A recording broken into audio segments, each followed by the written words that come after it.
ಇರಾನ್ನ ನೂತನ ಸರ್ವೋಚ್ಚ ನಾಯಕ ಮುಜ್ತಬಾ ಖಮೈನಿ ಜೀವಂತವಾಗಿದ್ದಾರೆ.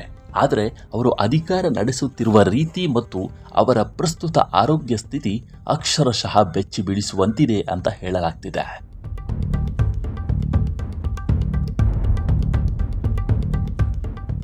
ಫೆಬ್ರವರಿ 28ರ ಅಮೆರಿಕ-ಇಸ್ರೇಲ್ ವೈಮಾನಿಕ ದಾಳಿಯಲ್ಲಿ ತೀವ್ರವಾಗಿ ಗಾಯಗೊಂಡಿದ್ದ ಅವರು ಈಗ ಮಾತಿಲ್ಲದೆ ನಿಗೂಢ ನಾಯಕನಾಗಿ ಉಳಿದಿದ್ದಾರಂತೆ.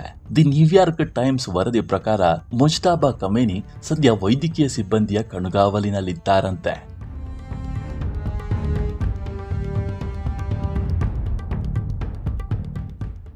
ಅವರ ಮುಖ ಮತ್ತು ತುಟಿಗಳ ಮೇಲೆ ತೀವ್ರವಾದ ಸುಟ್ಟ ಗಾಯಗಳಾಗಿದ್ದು ಅವರಿಗೆ ಮಾತನಾಡಲು ಸಾಧ್ಯವಾಗ್ತಿಲ್ವಂತೆ. ಸಹಜ ಸ್ಥಿತಿಗೆ ಮರಳಲು ಅವರಿಗೆ ಪ್ಲಾಸ್ಟಿಕ್ ಸರ್ಜರಿಯ ಅಗತ್ಯವಿದೆ.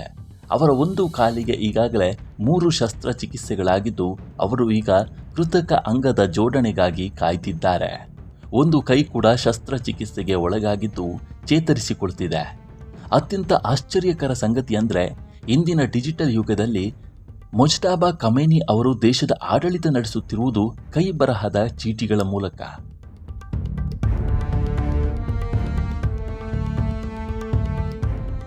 IRGC ಕಮಾಂಡರ್ಗಳು ಅಥವಾ ಸಚಿವರು ಅವರನ್ನು ನೇರವಾಗಿ ಭೇಟಿ ಮಾಡ್ತಿಲ್ಲ. ವಿಶ್ವಾಸಾರ್ಹ ಕೊರಿಯರ್ಗಳ ಮೂಲಕ ಮೊಹರು ಮಾಡಿದ ಕೈ ಬರಹದ ಸಂದೇಶಗಳು ರಸ್ತೆಯ ಮೂಲಕ ರವಾನೆ ಆಗುತ್ತೆ. ಮುಜ್ತಬಾ ಅವರ ಪ್ರತಿಕ್ರಿಯೆಗಳು ಕೂಡ ಅದೇ ಮಾದರಿಯಲ್ಲಿ ಮರಳಿ ಬರುತ್ತೆ. ಅವರ ದೈಹಿಕ ಅಸಮರ್ಥತೆ ಮತ್ತು ಸುರಕ್ಷತೆಯ ಕಾರಣದಿಂದಾಗಿ ದೇಶದ ಪ್ರಮುಖ ನಿರ್ಧಾರಗಳನ್ನು ಪ್ರಸ್ತುತ ಮಿಲಿಟರಿ ನಾಯಕರಿಗೆ ವಹಿಸಲಾಗಿದೆ ಅಂತ ಹೇಳಲಾಗ್ತಿದೆ.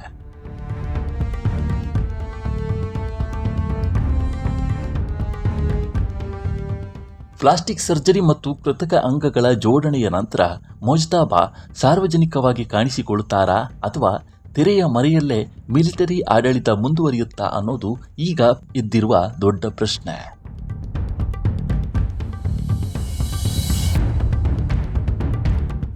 ಇಸ್ರೇಲ್ ಅವರನ್ನ ಪತ್ತೆ ಹಚ್ಚಿ ಕೊಲ್ಲಬಹುದು ಅನ್ನೋ ಭಯದಿಂದ ಹಿರಿಯ ಸರ್ಕಾರಿ ಅಧಿಕಾರಿಗಳು ಅವರನ್ನ ಭೇಟಿ ಮಾಡ್ತಿಲ್ಲ.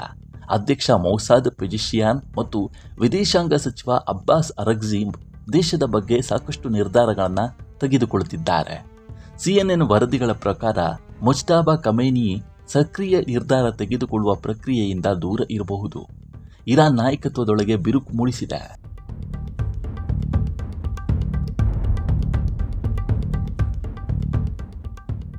ಇರಾನ್ ನಾಯಕತ್ವದ ವಿವಿಧ ಹಂತಗಳಲ್ಲಿ ಅಮೆರಿಕದೊಂದಿಗೆ ಯಾವ ರೀತಿ ಸಂಧಾನ ಮಾಡಿಕೊಳ್ಳಬೇಕು ಎಂಬ ಬಗ್ಗೆ ಒಮ್ಮತ ಮೂಡ್ತಿಲ್ಲ. ಸಂಧಾನಕಾರರಿಗೆ ಎಷ್ಟು ಅಧಿಕಾರ ನೀಡಬೇಕು ಅನ್ನೋ ಬಗ್ಗೆಯೂ ಗೊಂದಲಗಳಿವೆ. ಫೆಬ್ರವರಿ 28ರಂದು ನಡೆದ ಅಮೆರಿಕ-ಇರಾನ್ ದಾಳಿಯಲ್ಲಿ ಮುಜ್ತಬಾ ಪಾದಕ್ಕೆ ಗಂಭೀರ ಗಾಯವಾಗಿದ್ದು ಮುಖ ಮತ್ತು ಕಣ್ಣಿಗೆ ಪೆಟ್ಟಾಗಿದೆ ಅಂತ ಈ ಹಿಂದೆ ವರದಿಯಾಗಿತ್ತು.